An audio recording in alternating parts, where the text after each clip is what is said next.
எண்ணிக்கை அதிகாரம் 5.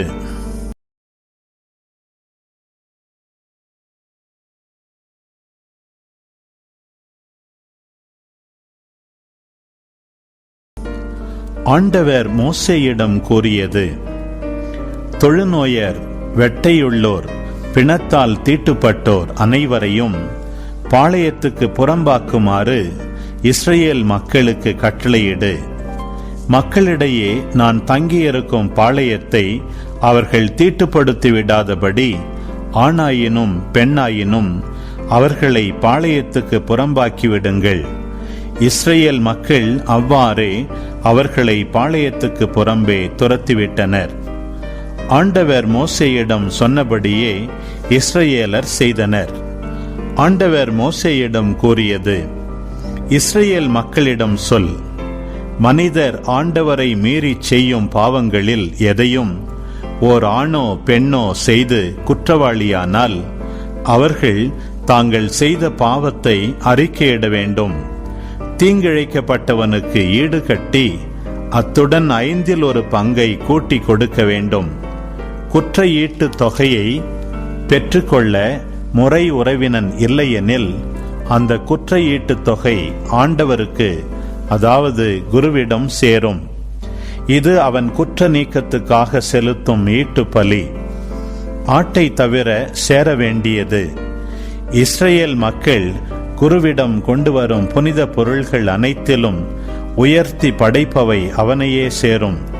ஒவ்வொரு மனிதனின் புனித பொருள்களும் அவனுக்குரியவை. ஆனால் அவன் குருவுக்கு கொடுப்பது அவனையே சேரும். மேலும் ஆண்டவர் மோசேயிடம் கூறியது: இஸ்ரவேல் மக்களிடம் சொல், ஒருவனின் மனைவி நெறி தவறி அவனுக்கு நம்பிக்கை துரோகம் செய்தால் வேறொருவன் அவளோடு படுத்து உடலுறவு கொள்ள அது அவள் கணவனின் கண்களுக்கு மறைக்கப்பட்டு அவள் கரைபட்டிருந்தும் கண்டுபிடிக்கப்படாதிருந்து அவள் தவறு செய்த நிலையிலேயே பிடிக்கப்படாமல் இருந்தால், வெஞ்சினத்தின் ஆவி கணவனை ஆட்கொண்டு தன்னையே கரைப்படுத்திவிட்ட மனைவியின் மேல் அவன் வெகுண்டெழுந்தால், அல்லது வெஞ்சினத்தின் ஆவி அவனை ஆட்கொண்டு தன் மனைவி தன்னையே கரைப்படுத்தாதிருந்தும் அவன் வெகுண்டெழுந்தால், அவன் தன் மனைவியை குருவின் முன் கொண்டு வர வேண்டும். அவளை முன்னிட்டு தேவைப்படும் 10 ஏப்பா வார்கோதுமை உணவை படைக்க வேண்டும். அவன் அதன் மேல் எண்ணெய் ஊற்றவோ தூப பொருள்கள் தூவவோ கூடாது. ஏனெனில் அது நினைவுபடுத்தும் உணவு படையல், அதாவது குற்றத்தை நினைவூட்டக்கூடிய சினத்தின் உணவு படையல். பின் குரு அவளை கூட்டிக் கொண்டு வந்து ஆண்டவர் திருமுன் நிறுத்துவார். குரு ஒரு மண் பாத்திரத்தில் புனித நீர் எடுத்து திருக்கூடாரத்தின் தரையில் இருந்து கொஞ்சம் துகள் எடுத்து நீரில் போடுவார். குரு அப்பெண்ணின் தலைமுடியை கலைத்துவிட்டு வெஞ்சினத்தின் உணவு படையல் ஆகிய நினைவுபடுத்தும் உணவு படையலை அவள் கைகளில் வைப்பார். சாபத்தை கொண்டு வரும் கசப்பு நீரையும் குரு தன் கையில் வைத்திருப்பார். அதன் பின்னர் குரு அவளை ஆணையிடச் சொல்லி கூற வேண்டியது: நீ உன் கணவனின் அதிகாரத்துக்கு உட்பட்டிருக்கும் போது வேறு எந்த மனிதனும் உன்னோடு படுக்காமலும் நீ ஒழுக்கக்கேட்டுக்கு உடன்படாமலும் இருந்தால் சாபங்களை கொண்டு வரும் இக்கசப்பு நீர் உன்னை ஒன்றும் செய்யாது. ஆனால் நீ உன் கணவனின் அதிகாரத்திற்கு உட்பட்டிருந்தும் நெறி தவறி உன்னையே கரைப்படுத்தி உன் கணவன் தவிர வேறொருவன் உன்னோடு படுத்திருக்க உடன்பட்டால், குரு அப்பெண்ணை சாப ஆணையிடச் சொல்லி அவளிடம்: ஆண்டவர் உன் தொடைகள் அழுகி விழவும் உன் வயிறு வீங்கவும் செய்து உன் மக்களிடையே உன்னை ஒரு சாபமாகவும் ஆணை கூற்றாகவும் ஆக்குவார்.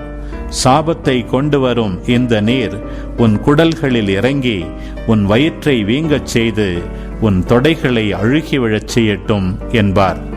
அதற்கு அப்பெண் ஆமேன் ஆமேன் என்பாள். பின்னர் குரு இச்சாபங்களை ஓர் ஏட்டில் எழுதி கசப்பு நீரால் அவற்றை அழித்து விடுவார். சாபத்தை கொண்டு வரும் அக்கசப்பு நீரை அப்பெண் குடிக்கச் செய்வார். சாபத்தை கொண்டு வரும் அந்நீர் அவளுக்குள் சென்று கொடிய வேதனையை உண்டாக்கும். குரு வெஞ்சினத்தின் உணவு படையலை பெண்ணின் கையிலிருந்து வாங்கி அதை ஆண்டவர் முன்னிலையில் ஆரத்தியாக காட்டி பலிபீடத்துக்கு கொண்டு வருவார். குரு அந்த உணவு படையலிலிருந்து அதன் நினைவு பகுதியாக ஒரு கைப்பிடி எடுத்து அதனை பீடத்தின் மேல் எரித்து விடுவார். இறுதியாக அப்பெண் அந்நீரை குடிக்கச் செய்வான். அவன் அவளை நீர் குடிக்கச் செய்யும் போது அவள் உண்மையிலேயே தன்னை கரைப்படுத்தி தன் கணவனுக்கு நம்பிக்கை துரோகம் செய்திருந்தால் சாபத்தை கொண்டு வரும் நீர் அவளுக்குள் போய் கொடிய வேதனையை உண்டாக்கும். அவள் வயிறு வீங்கி தொடைகள் அழுகி விழும். அவள் தன் மக்களிடையே ஒரு சாபமாக இருப்பாள். ஆனால் அப்பெண் கரைபடாது தூயவளாயிருந்தால் அவளுக்கு ஒரு கேடும் வராது. அவள் குழந்தையை கருத்தரிப்பாள். வெஞ்சினத்தின் வேளைகளில் இதுவே சட்டம். அதாவது ஒரு மனைவி தன் கணவனின் அதிகாரத்திற்கு உட்பட்டிருந்தும் நெறி தவறி தன்னையே கரைப்படுத்தியிருந்தால், அல்லது வெஞ்சினத்தின் ஆவி ஒரு மனிதன் மேல் வந்து அவன் தன் மனைவி மேல் வெகுண்டெழுந்தால் அவன் அவளை ஆண்டவர் திருமுன் நிறுத்துவான். குரு இச்சட்டத்தை எல்லாம் அவளிடம் செயல்படுத்துவார். ஆடவன் தன் குற்றப்பழி அற்றவனாவான், பெண்ணோ தன் குற்றப்பழியை சுமப்பாள். அன்பு உறவுகளே, இது உங்களுக்கான நேரம்.